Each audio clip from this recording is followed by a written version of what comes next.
it's me, Renee. I don't know if that has anything to do. Taking off the volume. It's me, Renee. I'm back. And today, as you can see from the title, this is a quotes video. I used to do a bit more of these back in the day, and then it's been a little while since the last time I did it. And I thought, you know what? Why not do a quotes video? So I'm gonna do both, like first lines or like beginnings of books, because some of them I kind of want to read a bit from, and some I'm just gonna read like a bit here and there. So it's gonna be honestly, honestly, I think it's just gonna be the beginning because I mean some all these have great beginnings. Some of them are great everything, but I mean I can't read a whole book in this video because A, time, and B, copyright. I wouldn't do that. But beginnings. I'm gonna do beginnings. Um, so let's start with, am I gonna say your title and then you're gonna guess? Well, and then, or you could guess the title. No, yeah, I'm gonna say your title. So first we have the Benevolent Society of Ill-Mannered Ladies, which I just love this title. It came out last year, 2 years ago, last year. Came out last year by Alison Goodman. And it starts with we were to meet him at midnight in the dark walk. It was not an ideal arrangement. To unaccompanied, sorry, to unaccom words, to unaccompanied women confronting a blackmailer in the most ill-lit, deserted part of Vauxhall Gardens. Still, I had come prepared, more or less. Now, all we had to do was wait until the hour was upon us. Isn't that a great start? I just love that start. I mean, for me, I'm a big book nerdy. Book nerd. I love everything about books. I even sometimes read like the like pre-book things. Like I sometimes even read like when it was published and publisher and whatnot. I read everything. I read afterward. I read everything. And yeah, I mean, both for like a personal enjoyment, but also like from professional enjoyment. Uh, the beginnings of books are so important, and at least I feel like a beginning. It should interest you. It should tell you a bit about what it is, and it shouldn't do it in too many words. It should be kind of quick. Like if an introduction, if you read 2 pages and don't really know what the book is about, it's a bad book. You should kind of get a feeling for the book very soon on. And yeah, you definitely do that at this early on. I suppose I didn't read the chapter 1, like the date and whatnot, but should you read that when you read aloud? Maybe. I didn't, anyway. So yeah, this is just an amazing, amazing book. First in the series. Buy this book. Pre-order the next one. Maybe I don't think you can pre-order the next one yet. The next one has a title and a cover. I'm not quite sure. Anyway, if you can, you should. Sorry, camera. Water is important. And then we have Role Playing by Kathy Yardley. So this is a recent read. I read it just in June, July, around then. Here. Because this one has so many good quotes and so whatnot. As usual, I don't just kind of whim to this video. Yeah, as usual, I'm gonna do the first. Okay, so chapter 1. I'm gonna say chapter 1 because I am obviously not fine. Stay calm. It'll all be fine. If there was one place Maggie Lee did not want to be, it was pushing a wobbly shopping cart through the narrow aisles of Tasty Greets, the primary supermarket in the town of Fools Falls, Eastern Washington State, population 5,000. I quite like that. I mean, yes, now I did like do 2 sentences. Like, what's the beginning of the book? Is it first sentence? Is it the first paragraph? I don't know. Depends on who you ask and whatnot. But I kind of felt like during the first two sentences. I feel like that's kind of a good place to end. And yeah, kind of tells you a bit like it tells you the setting. It tells you that the main character is not hasn't done this often, and it makes you want to read on. At least it makes me want to read on. So yeah. Then we have The Bookish Life of Nina Hill. Here I'm gonna skip a bit because even though the first page is good, it's a bit of a like how do you start here? It's a bit of a weird start in a way. So I'm gonna skip to where things start. The woman was staring at Nina in what can only be described as a truculent fashion, jangling her extensive, culturally appropriative turquoise jewelry. I want my money back. It was a very boring book. All they do is sit around and talk. She took a breath and delivered this cool, the grace. I don't know why the manager told me it was a classic. Neil looked around for Liz Quinn, the guilty party. Division. Here I'm going to read quite a bit because you kind of need to read a bit here to get into it. But it's just, yeah, I love it. She could hear the distant rustling of washable silk as Liz went to ground in the young adult section. Snipe. Nina breathed in hate and breathed out love. She smiled at the customer. Did you read it all the way through? The woman didn't smile back. Of course. Not a quitter, just a whiner. Well, we can't refund your money. Nina curled her toes inside her fluffy socks. The customer couldn't see that, of course, and Nina sincerely hoped that she looked calm and resolute. Why not? The customer was shocked, but managed to draw herself up a couple of inches. All the Pilates finally paying off. Nina was firm. Because we sold you a book and you read it. That's pretty much the whole life cycle of bookstores right here. If you didn't enjoy it, I'm very sorry. We can't do anything about it. She looked down at the book on the counter. You really didn't like it? It's generally considered one of the greatest novels of all time. Nina resisted the impulse to pull out her imaginary blaster and blow the woman's head off, and got a microflash of the bit in Terminator 2, where his silver head split in the middle and waves out. Yeah, I'm just gonna stop there because I mean I could go on, but yeah, it just kind of tells you like Nina's into books and bad customers, and also Nina has an imagination, and yeah, this book is very hyped, and in my opinion, it deserves the hype. It is a great, great book. Then we have, sorry, me coughing.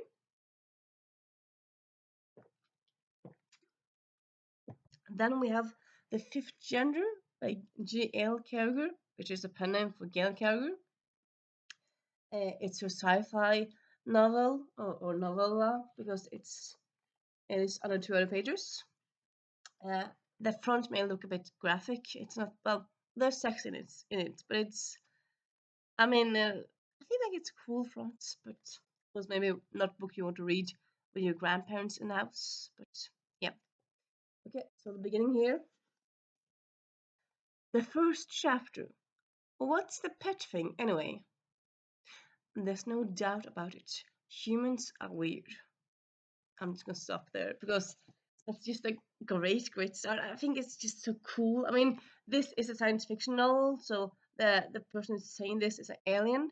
I feel like just those two sentences could honestly be a opening to many, many books, and it's just a very hooky opening, and I love it. And yeah, no doubt about it. Humans are weird. Yeah, yeah, I love it so, so much. Then we have A Wizard's Guide to Defensive Baking. I, as everyone else, love this book. And Yeah, again, I'm just going to read the one sentence because the sentence is just so perfect, at least in my mind. There was a dead girl in my aunt's bakery. I mean, that says everything. This dead girl, someone said, okay, what happened to the dead girl? Your aunt bakery, so you're working for your aunt. Like, okay, so, but what's the deal here? I mean, you need to read on, and it's just, yeah, it's so, so cool. I love it. I love it so much. And yeah, it's amazing. Amazing book. People need to check it out.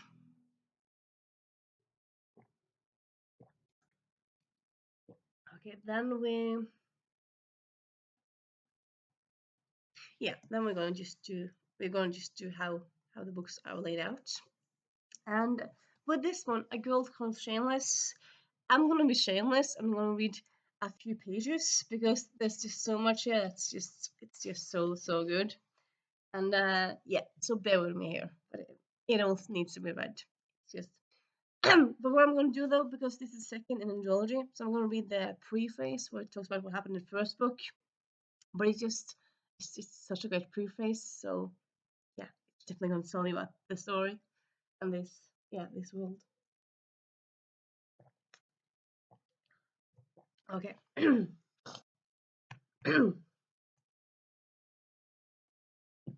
Yeah. Hello again. Hello again, my dear pals. Turns out that several of you are actually quite interested in the utter debauchery and chaos that is my life, including but not limited to international sex scandals, kissing beautiful brown boys, and overzealous eyebrow tweezing.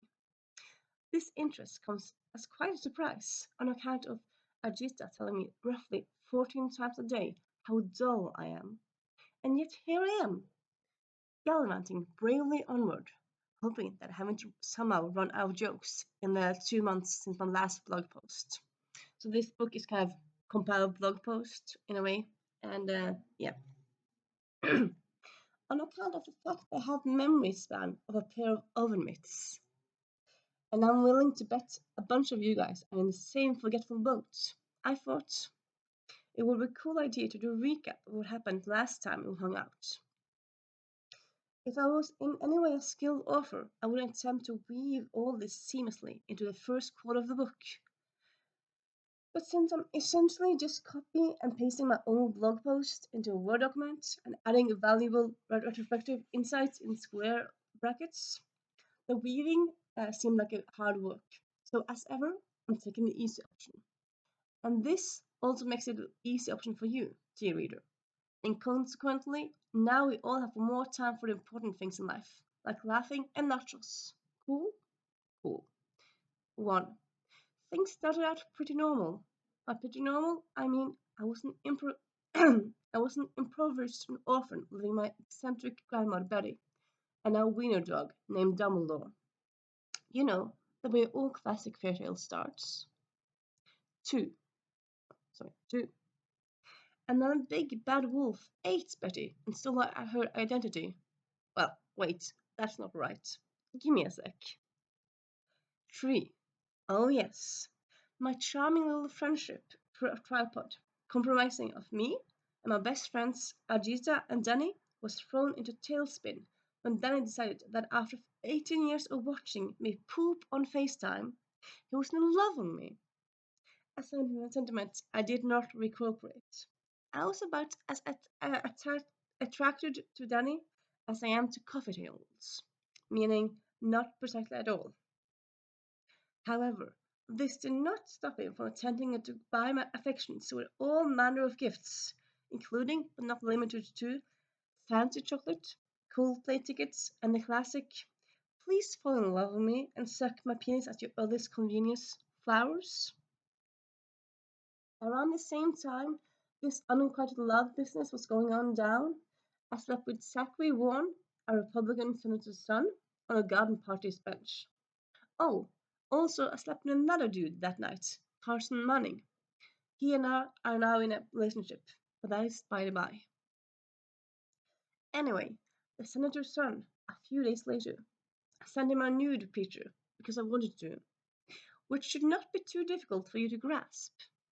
Then, along with a candid in situ photo taken mid hump in the garden bench, someone leaked said nudie pic online, creating a charming website called Izzy O'Neill World Class Whore.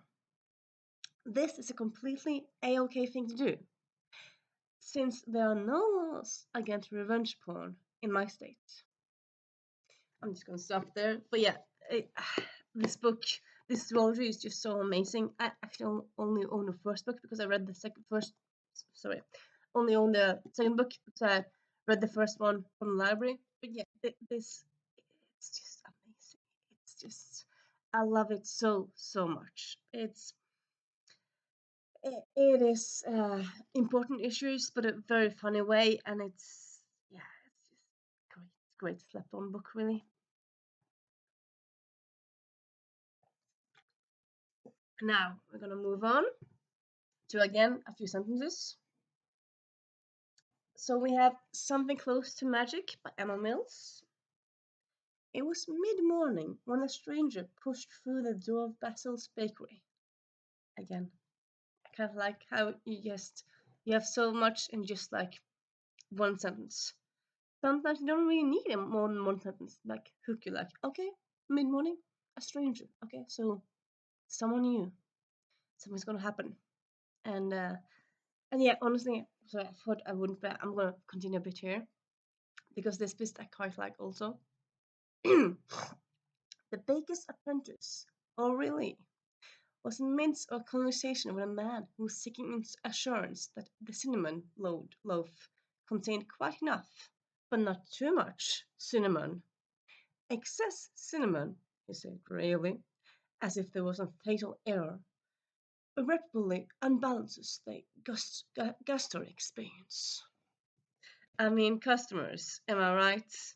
But yeah, this is just an amazing, well hyped, but also amazing read. Then we have Murder on a School Night by Kate Weston. It's just an amazing read. Where I'm gonna, I kind of want to, yeah, you know what? Here, I kind of want to not do the first sentence. So I'm going to do the third sentence. Sorry, a quote from the third page. So they're talking about an influencer and what this influencer often says. Yeah, she and so these two friends they go around talking, saying this, quoting this influencer around their neighborhood on the way to work, to school. So that's quite fun. But yeah, I am strong and empowered. The patriarchy is but shite upon my shoe. Good morning to you all, and a very good vulva to you. It's just amazing. I love it. Great quote. This is a mystery, but it's also a feminist and all about feminism products and whatnot. And yeah, amazing read. Then we have